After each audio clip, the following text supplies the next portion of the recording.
At the very beginning of Jurassic Park, we see that park worker Joffrey was brutally killed during an animal transport. The Velociraptor that was being put into the raptor pen rampages once the gate begins to lift, and the man falls off of its top and gets dragged into the cage. Now, everyone knows this is how Joffrey died in Jurassic Park, but we never actually get to see how that happens. Sure, you can just tell yourself, well, the raptor bit him a bunch behind the cage, but after we literally see him lifted high in the air out of reach and watch his facial expressions change during the encounter, look, something bad is happening to him at specific moments in time during the attack, and they're clearly not all the same thing. So how did Joffrey die in Jurassic Park? What sort of injuries were actually responsible for doing him in, and what happened to him behind that cage?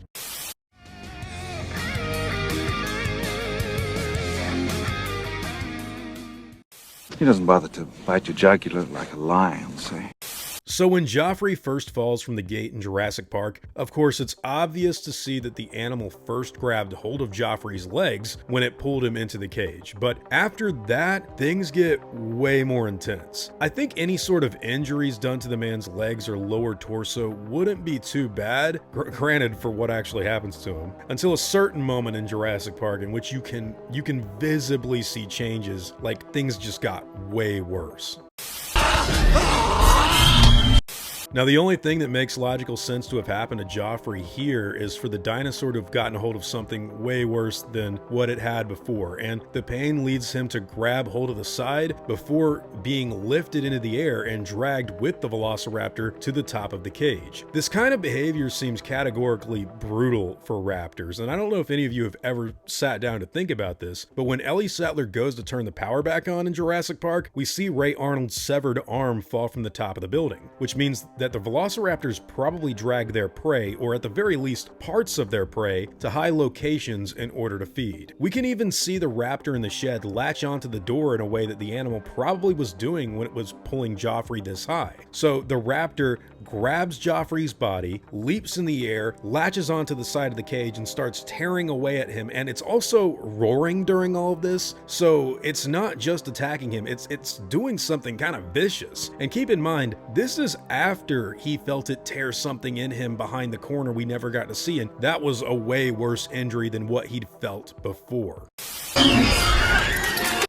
The kind of Velociraptor attack he was subject to could have been an injury further up his body and away from his legs, and that includes anything the raptor was able to get to before grabbing hold of his body and lifting it into the air so that it could leverage him away from Muldoon in an effort to tear at him with full control again. This knocks Muldoon back, he has to get up, and there's other park workers involved at this point. Like, the other park workers actually go inside of the Velociraptor cage and start shocking the raptor with sticks alongside everyone else on the outside of the cage that are doing the same in an effort to work her back and away from Joffrey. So the man, he might be able to be saved. But it looks like the Velociraptor isn't going to give him up. And yeah, it's a brutal attack when you actually start to think about it.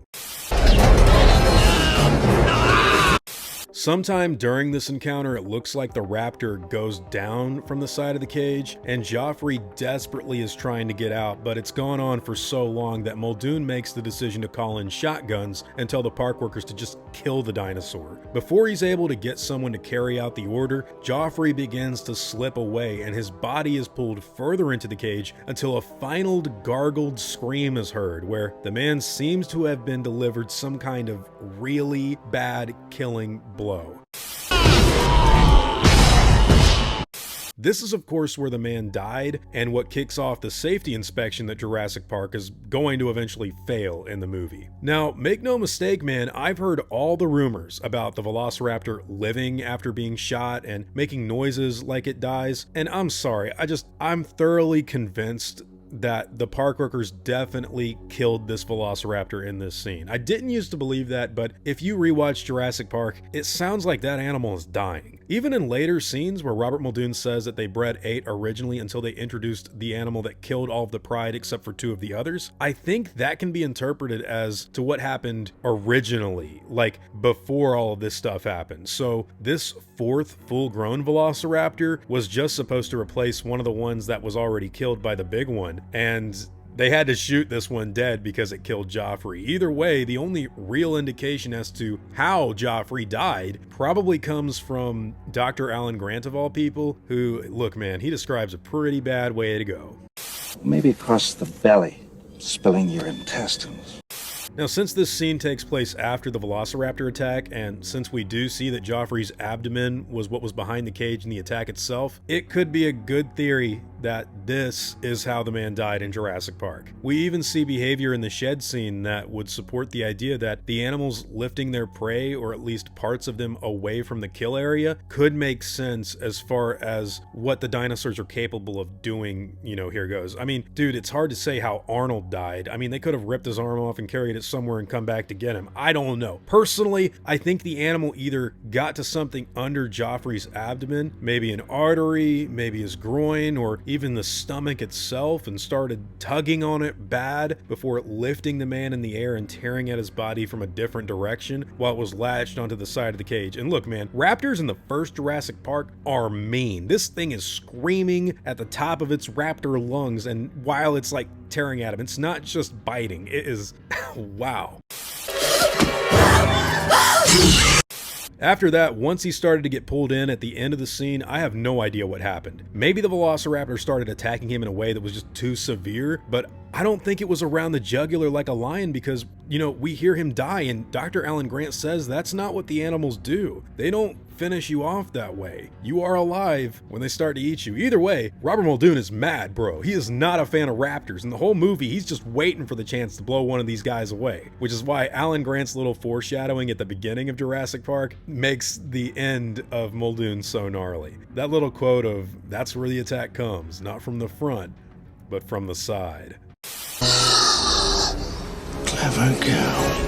Man, I love Jurassic Park. Anyways, guys, those are all just my thoughts and opinions. I don't know if you've ever actually stopped to think about how Joffrey went out. I mean, of course, we don't see it happen, but the acting of, you know, the facial expressions and everything, and to actually hear what Alan Grant talks about, and to see the man lifted in the air like some sort of crazy, powerful creature has got a hold of him, it's cool stuff, man. What are your thoughts? What do you think happened to the guy? Do you think the way Grant scared the kid in Jurassic Park is an accurate description? If not, I'd love to hear all your thoughts and opinions in the comments down below. Now, before I go, I want to thank everyone that's helped me build my channel over the years. I'd also like to thank every one of you guys who've watched my stuff. You've all been extremely cool to me. If you enjoyed the video, I'd appreciate a like and hope that you'll consider subscribing. God bless you all. Christ is King. See you guys in the next video. And as always, take it easy.